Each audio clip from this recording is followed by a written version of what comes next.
Hello and welcome back to another episode of Generation Films. My name is American Ben, and today we are going to reveal the secrets to staving off the Tyranids. Yes, today we deal with those damn bastard bugs of 40k fame. If that universe wasn't bad enough, say with its massive immaterial realm full of demonic entities pervading real space, it's also infested with infinite waves of insectoid xenos comprising innumerable different bioforms who ravage planet after planet, feasting on all life within reach in order to reproduce and evolve, and thus create more mouths to feed, rinse, and repeat unto eternity. All of the Xeno races in 40k are pretty daunting, but the Tyranids are an especially fearsome foe for a number of reasons. First, there's no negotiating with Tyranids. They're here to eat, whatever and whoever, and they want nothing else. Not money, not power, not fame, they just want to eat. Second, numbers. Their hordes are limitless, and given their rate of reproduction, for every Tyranid that falls in battle, many more rise simultaneously. So how the hell can the humans in 40k beat this seemingly insurmountable infestation? Well, there may be no perfect answer, but here are 7 ways that may work. But first, I hate Tyranids, but you know what I love? Free-to-play mobile strategy RPGs. Which is exactly what Disney Heroes Battle Mode is, and thanks to them for sponsoring today's video so we can afford air conditioning this summer. Listen, all that really needs to be said is use my QR code on screen right now, or the links down below, also mine, to download the game right now. Oh, but that's not actually all that needs to be said. This game is awesome. Basically, you get to build a battle team from a selection of over 100 Disney and Pixar characters, and then use your Disney Doom Squad to engage and eliminate enemies galore via all sorts of barbaric brutality. Alright, maybe Disney won't like that. Take 2. And then use your Disney Friend Squad to make mean, but in the end lovable and good-hearted villains go sleepy sleep with an array of non-violent, projectile, magical, incapacitating weapons. Whatever Disney or Pixar film is your fave, and whichever princess you think is the most fab, Jasmine. Jasmine. As I mentioned, there are tons of characters to select from in assembling a team for your adventure through the game's fantastical realm. Wait, is there Mulan? Where's Mulan? Is Mulan in the game? Yes! Mulan!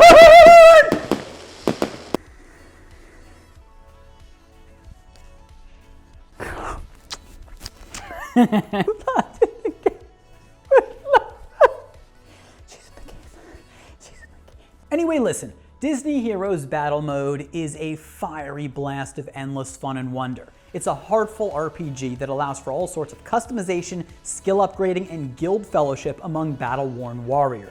And the game's hordes of enemies only get tougher and tougher as you go. So hit that link in the description, or heck, be bold and scan the QR code on screen right now to download the game. It's doctor approved. We can't say that, but just download it and we'll see you in the game. Now on to our list of ways to stop the Tyranids. Method number 1 is Necrons. As you all know, I believe, and everyone should believe, that the Necrons are by far the most powerful race in 40k, and possibly even in all of sci-fi.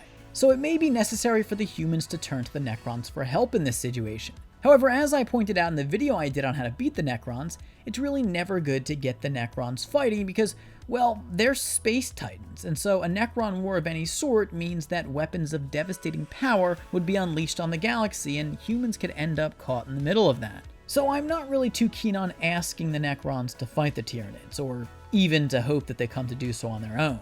However, what may be an option a la the Necrons is for humans to start the process of replacing their organic bodies with machine ones, as with the Necrons and their necrodermis coils. Obviously, it may be hard for humans to obtain necrodermis, being that they don't have the godly power to create such an immortal substance. However, the Adeptus Mechanicus, if it's good for anything, could at least try to create something more durable, or rather less appetizing, aka organic, than the current human form. This would eliminate humans from the Tyranid food pyramid, and we'd all get to sit back and watch the Horde feast on other organic Xenos, like the Tau. I mean, would you miss the Tau? Would you? I'm just saying. Now you may think that this method is a joke, but it's not. The reason the Tyranids seem so hard to beat with conventional strategies is because conventional strategies probably won't work. The Tyranids are too overpowered of an alien race, and so desperate last resort measures are needed in order to survive them. Speaking of which, method number 2 is wipe out the galaxy. You all know this option has to be considered, especially those of you with Halo experience, specifically in regard to the Flood and the Halo array. As is obvious, building and firing off some sort of super weapon capable of eliminating all organic life in the galaxy in one fell swoop would eliminate the Tyranid's food source in the galaxy and all Tyranids within the galaxy as well. Thus, no extrasolar Tyranids, as scientists have theorized that Tyranids originated beyond the Milky Way, would have reason to migrate to the Milky Way. However, if you're sitting there saying, well, wouldn't killing all humans be kind of counterproductive to what we're trying to accomplish here? Well, yes, this is more of a save the galaxy itself from complete corruption option rather than a save humanity one. I'm not for it, but I could foresee this being a reasonable last resort strategy if it involved storing at least some human DNA or dormant human life somewhere before the superweapon is fired so that the human race can be repopulated at a later time, which would then invite the Tyranids back eons down the line and back to square one. Let's move on.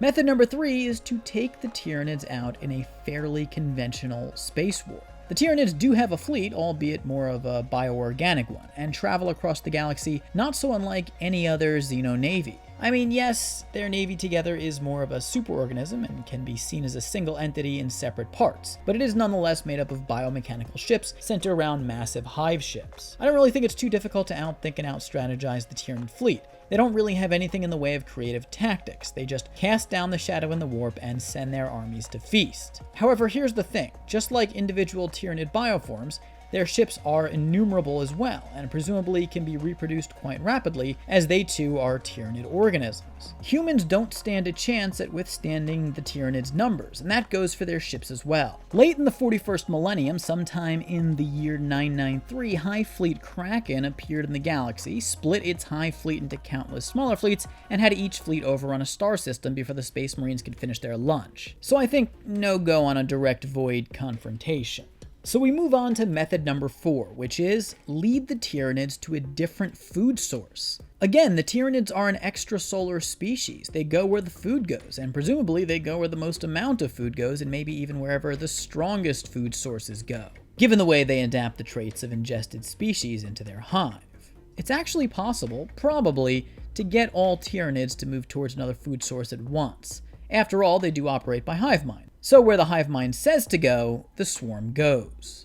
That said, this is more of a temporary solution than anything else really, and could result in even worse consequences because the longer the Tyranids live, the stronger they get. To illuminate what I mean, take the example of the events that took place in year 997 of the 41st millennium. Amidst a battle with Imperial forces, the Tyranid swarm was deflected to an Orc star system. The Orcs held off the Tyranids for a while, but eventually the bugs overwhelmed them and emerged from the experience an even more terrifying foe as they now had absorbed Orc genetic material into their hive. Yikes. Though, consequently, following this absorption, Tyranid SAT scores dropped significantly. Method number 5 is create planet traps. When the Tyranids show up on a planet, one thing is for certain. They are going to eat all life in the vicinity. But while the Tyranid appetite makes them a rather uncompromising enemy, their predictability in this regard can be used against them. What humans could do is track the Tyranids' movements and poison planets that their hordes are set to invade. I mean, said planets are doomed anyway. I wouldn't glass said planets with the Tyranids on it because, well, the Tyranids can always replenish their ranks, but poison could have a widespread deleterious effect on the Hive Mind. Or they'll just create poison-spewing bioforms. I don't know. In any case, I don't really think this method would work very well because I'll bet the Tyranids, feral as they are, would be able to sense something amiss in their meal, though dogs and cats eat stuff they shouldn't all the time, so I don't know, maybe this plan could work. Method number 6 is subvert the Hive Mind, and this is truly our first interesting proposal here. We kind of hinted at this in the last method, and this strategy should have become obvious to you by now. The best way to take down the Tyranids is to take down the brain that powers them. After all, that all Tyranids are psychically linked and are biologically bonded to a hive mind is as great a weakness as it is a strength. So how do humans take down the hive mind? Should they bust into a hive ship, barrel towards the center, and slay the Norn Queen at the core? Well, this is probably not a great plan of action given the billions, trillions, or whatever ungodly number of beasts the humans are gonna have to face to get to the Norn Queen. Think of bees protecting their queen. It ain't easy to get to her.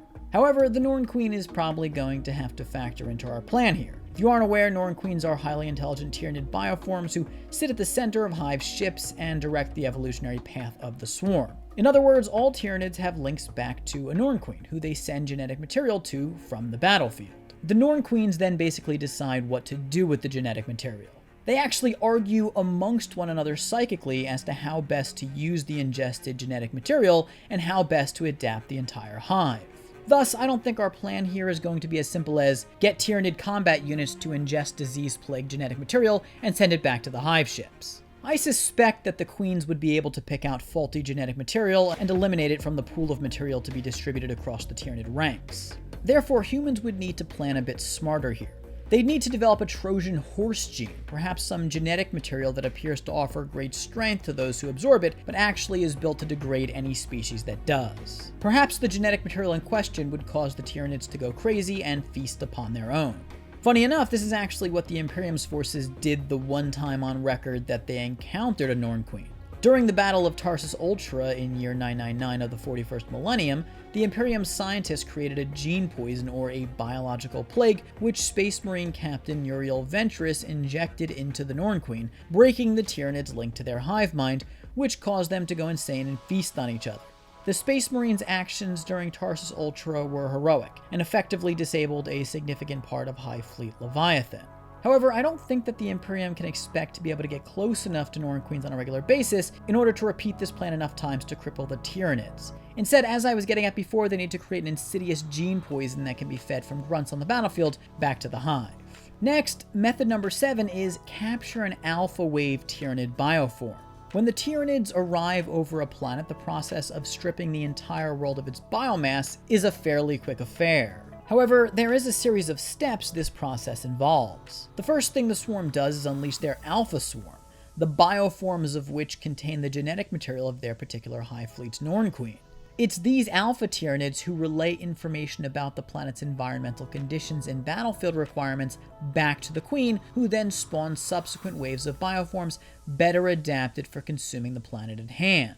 However, if an alpha wave bioform is captured, the consumption sequence is disrupted, leading to the creation of a neurotoxin which stands a chance of killing the Queen. This is what the Ultramarines experienced during the invasion of Ultramar by Hive Fleet Behemoth. In that case, the neurotoxin did indeed kill the Hive Queen and break the Hive Mind. However, as a result of the Queen's death, Tyranid hive ships began to split apart and produce more ships and more Norn Queens, this being a survival mechanism known as the Hydra effect. This is again why I think my previous proposal, an insidious malicious gene that poisons the entire hive before anyone notices, is the best way to go. Next, method number 8 is to develop and implement AntiPsychic Technology. As we've already alluded to throughout this script, the Tyranids are psychically linked to one another. They are of a single consciousness, and in that way are one massive entity rather than an ecosystem of trillions of individual beings. Kind of like if you could detach your arm and control it telepathically. It's due to their psychic powers that the Tyranids are able to remain organized and carry out targeted invasions at all. As we demonstrated in the last couple methods, if their psychic bond is disrupted, the Tyranid superorganism breaks down into individual feral beasts with no awareness or complex thoughts. Thus, impeding upon their telepathic link may be a good way to beat them. The downside, of course, is that you'd now have Tyranids running amok throughout the galaxy, but this is probably a preferred outcome to their hordes targeting specific planets and star systems for consumption. As with the former option, they stand the chance of killing off each other, and additionally, breaking their psychic bond also means they can no longer adapt traits and grow stronger as a collective unit.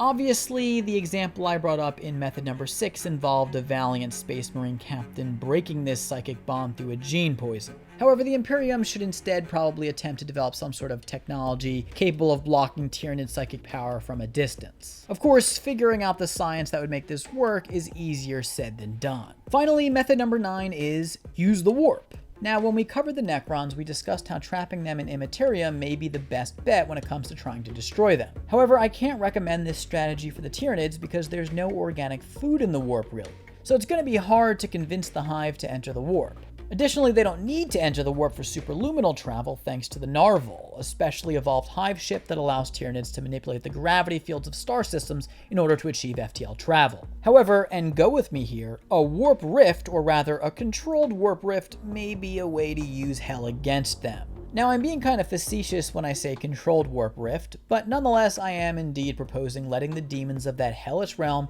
break free into real space. Why? Because doing so corrupts the Tyranid food supply. Sometime in the latter days of the 41st millennium, the entities of the warp broke free into real space via a tear in reality, and the ensuing warp storms unleashed chaos on the galaxy. The supernatural evils that blanketed the Milky Way galaxy wreaked havoc on many of its worlds and populations therein. However, during this event, known as the Great Rift, the Tyranid Hive Mind went hungry. The immaterial entities of the warp and psychic energy they emanate corrupted the very worlds that Tyranids needed for sustenance. Short a source of biomass, the Tyranids suffered losses, and their growth was slowed. That said, they eventually adapted new organisms capable of feeding in such circumstances, but still it seems that if humans are willing to unleash devastating chaos in the galaxy in order to stop the Tyranids, then a warp rift may be a viable option. After all, it is a less extreme last resort tactic than wiping out all life in the galaxy with a Halo Array-esque superweapon. Anyway, those are my suggested methods for stopping the Tyranids. Let me know what you think down below. Give this video a big thumbs up if you enjoyed it. Subscribe to our channel and hit that notification bell so you don't miss a damn thing. Thanks again to Disney Heroes Battle Mode for sponsoring this video. For now, my name is American Ben, and I'll catch you next time. Generation Films, peace.